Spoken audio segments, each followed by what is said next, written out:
LaNorris, if you could, can you just take us through what happened on that sack, and then what were the discussions like during halftime with deciding whether or not you were going to go back out there to start? I think he just rolled up on my ankle, and then it just kind of like flattened my ankle. I mean, in the moment, it was just like it was hurting, but in the halftime, and all that, they just took the tape off, looked at it, then they retaped it, figured out nothing was really like crazy wrong. They just retaped it again, and I was good to go. So.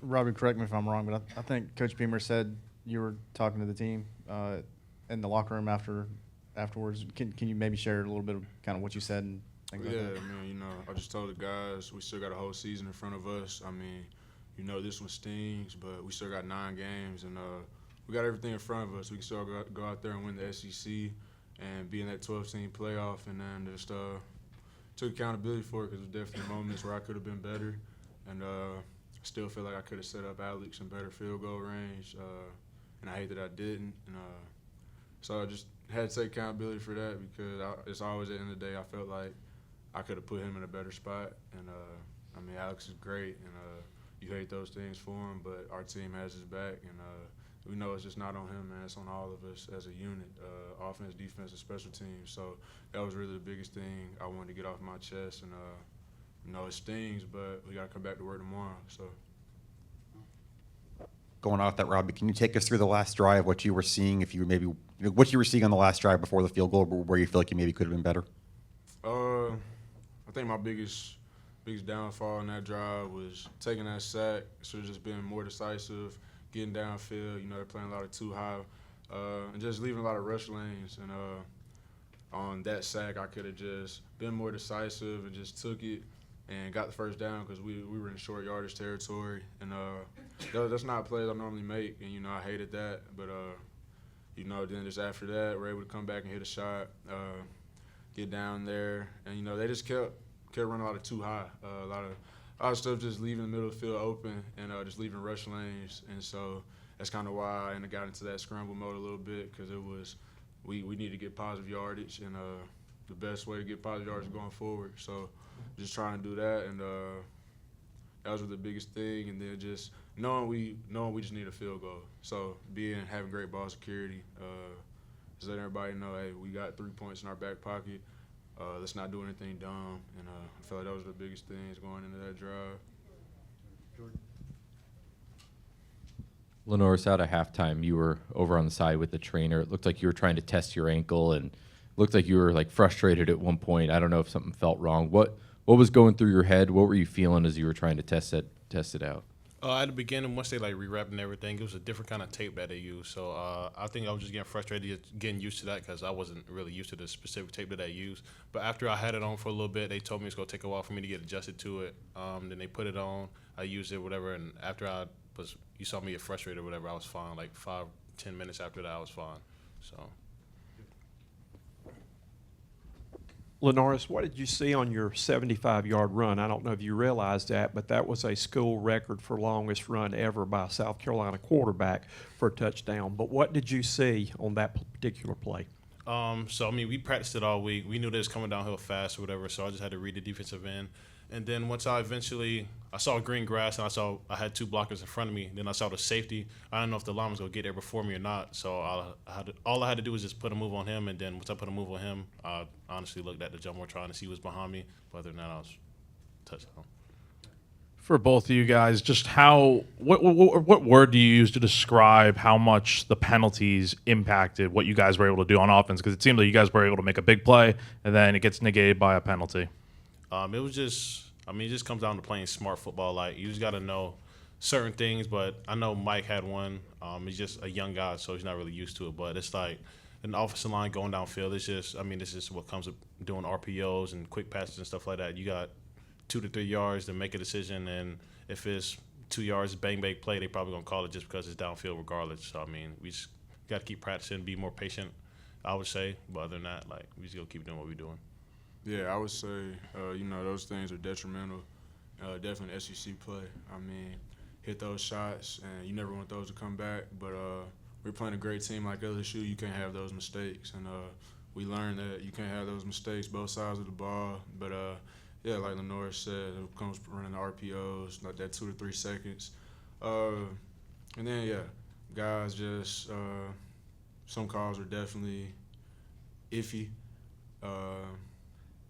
Like the one up to D camp, Mazio was running a route, and they said he was blocking, and, that took away maybe, 40-yard gain, and, those killed drives. I mean, because we had so much momentum, then it gets called back. So, those things, but they're things we can clean up, and thankfully that won our last game of the season. So we're going to get in there and clean it up, and just try not to make the same mistakes and just get better overall as a unit and just as an offense.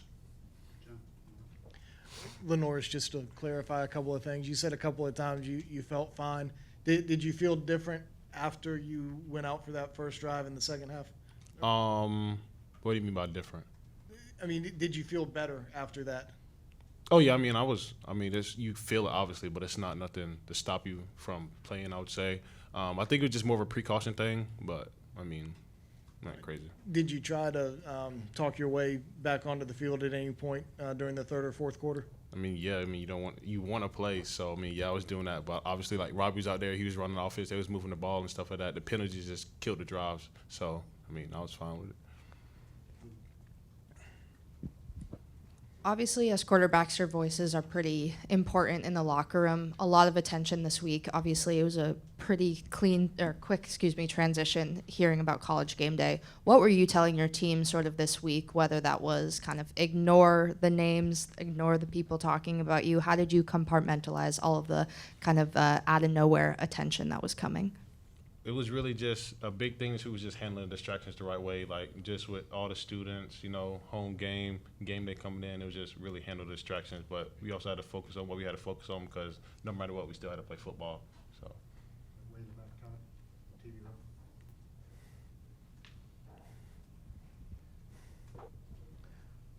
LaNorris, you kind of touched on this already, but your mindset in that second half, when you think you're good enough to play and you see the offense, at times struggling for whatever the reason, how difficult was that for you to watch and want to be out there making plays like you did in the first half?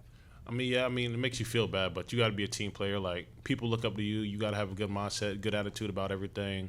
Really just keep the guys up, telling him what I'm seeing, telling them along, like, hey, y'all are good, like, y'all are fine, y'all moving the ball, just keep playing smart football.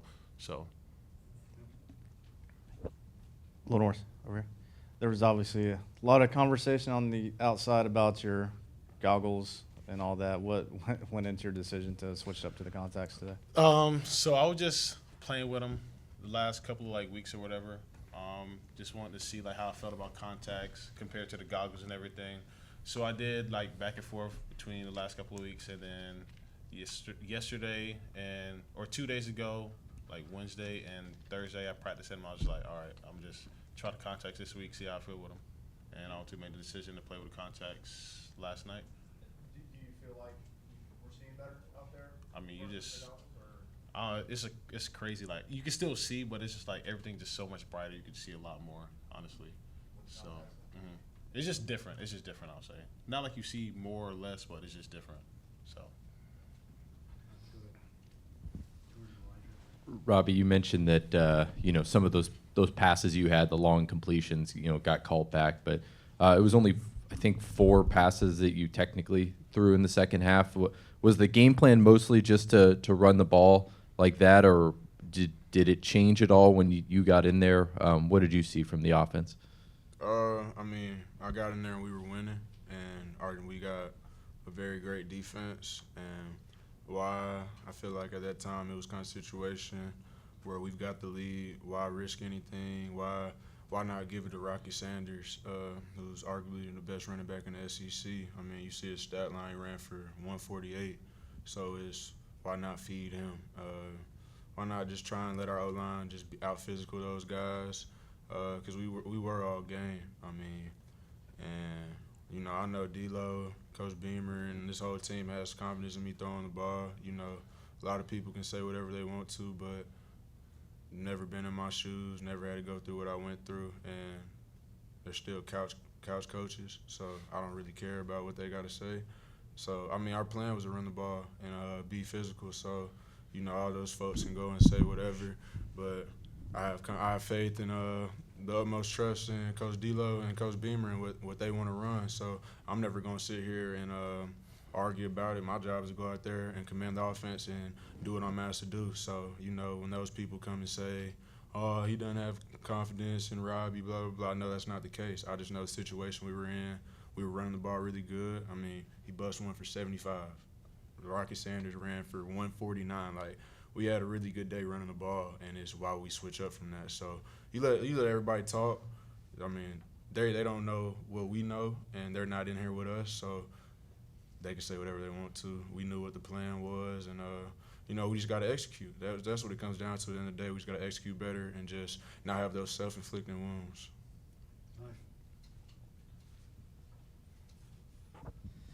LaNorris, I know you connected really well with Josh Simon and Jared Brown, especially in that first half, and one on a really long pass to Jared. What's kind of your connection like with those two guys, and what kind of benefit do they give your offense?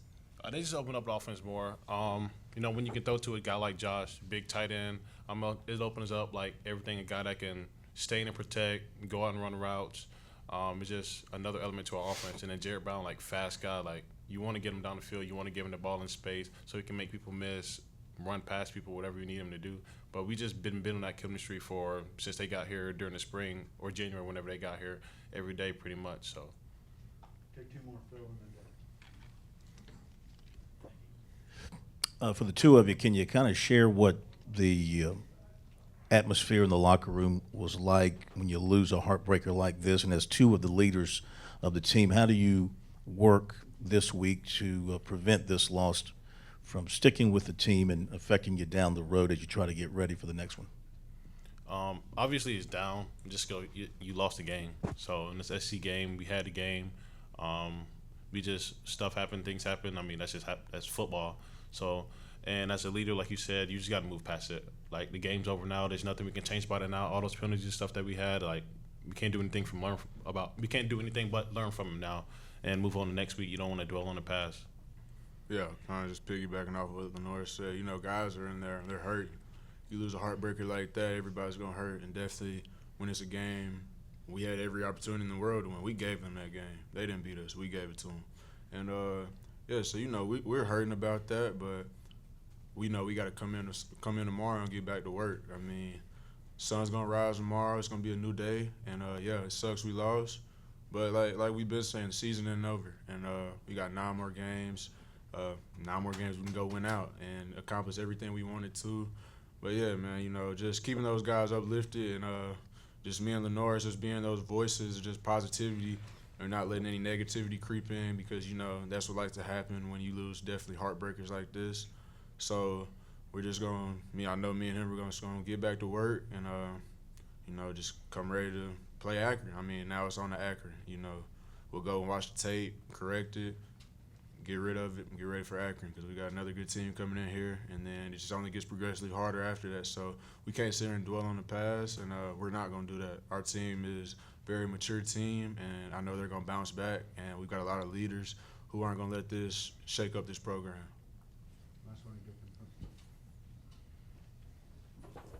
And my question kind of leads off what Phil was saying there too. Wins are so hard to get in this league and all, and when you jump off to a good start like you did and then had all the things that happen, what can you learn from the day to take forward as you go through the rest of the schedule?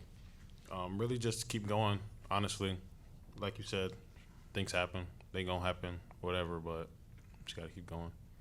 I mean, you see we can do it. That's the thing. We know we can do it on offense, and we go out there and we prove it.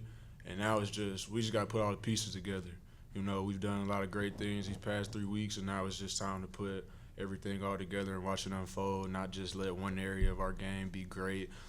We know we just want to have all of our areas great, and we're working towards that. We're striving towards perfection. I mean, we're not going to get that, but we want to be as perfect as we can be.